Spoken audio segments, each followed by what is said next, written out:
I want to say that Michael Bay has really outdone himself here. Not only has he continued his tradition of making each film worse than his last, but he's also succeeded in setting a new low for summer blockbusters. Transformers: Revenge of the Fallen is such a soulless, idiotic piece of cinematic toxic waste that I often found myself not only disappointed, which is a usual feeling when viewing a bad movie, but disgusted and utterly bewildered at the shocking amount of crassness and ineptitude being showcased on screen. This is complete and utter garbage from beginning to end. I cannot think of one single redeeming quality in this piece of total waste that it could possibly be salvaged from anything. Anyway, the plot once again revolves around Sam Witwicky, the lovable nerd from the first movie. He is now off to college and must leave his giant robot, that pet Bumblebee, and his smoke-knock girlfriend Michaela behind.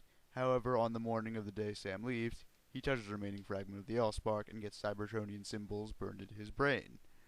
The Decepticons, who are still apparently unknown after their fight with the Autobots that leveled LA in the first film, and their fight which leveled Shanghai in this one, launch an operation to track Sam down and gather the valuable information inside his brain. What follows isn't a storyline.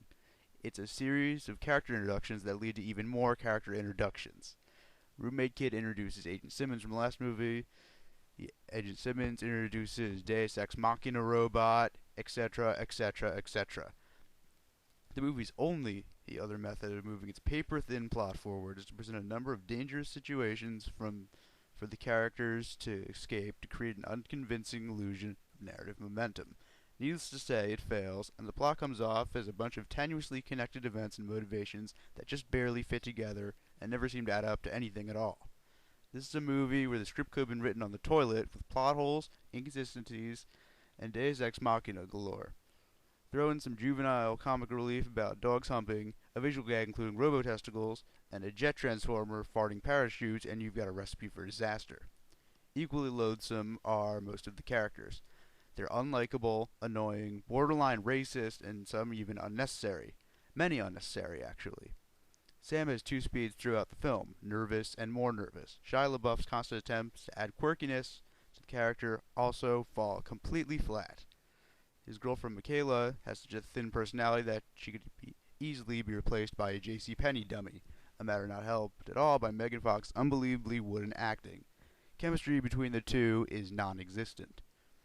Sam's parents, who made a minor appearance in the first film, are completely useless in this, which, by the way, they take out about 30 minutes of screen time and are only included to serve up some excruciating comic relief.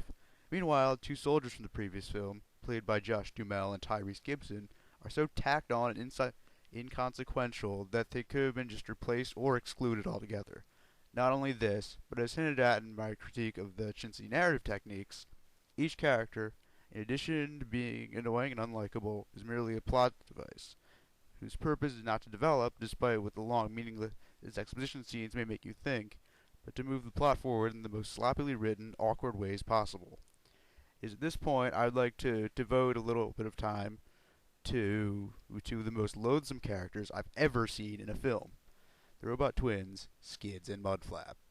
Two monkey-like talking robots, with big ears, small heads that speak in exaggerated ebonics, have gold teeth, and, quote, don't do much readin'. How the writers were able to get off with such blatantly stereotypical black caricatures in this day and age is truly beyond my wildest imagination. Speaking of tastelessness, the movie also mocks the physical disability, has ancient Egyptian ruins carelessly destroyed for the sake of eye candy, references 9/11 for no reason, and pushes an incredibly unsubtle jingoistic agenda. Think if Team America took itself seriously. Not only this, but Bay's empty style over substance, flashy direction, and the movie's wealth of shameless product placement give it more resemblance to a TV ad than a feature film. Bay's direction also hampers the action scenes, or if they can be called that. While alone, they are messy, disorganized scenes of chaos devoid of continuity, structure, or personal involvement. Bay decides that having the action be merely bad just isn't good enough. Instead, these scenes that were a mess in the first place are hampered even further by needless amounts of quick cut editing, gratuitous amounts of close-ups, and shaky cam. This results in the screen becoming an incomprehensible mess of a million gyros, gears, and other assorted moving metal components. It's like looking into a really ugly kaleidoscope. Transformers Revenge of the Fallen, without hesitation, is, I think, the worst film I've seen all decade. It's crass, juvenile, shallow, annoying, and inept with a paper-thin plot that has more holes than the spaghetti strainer.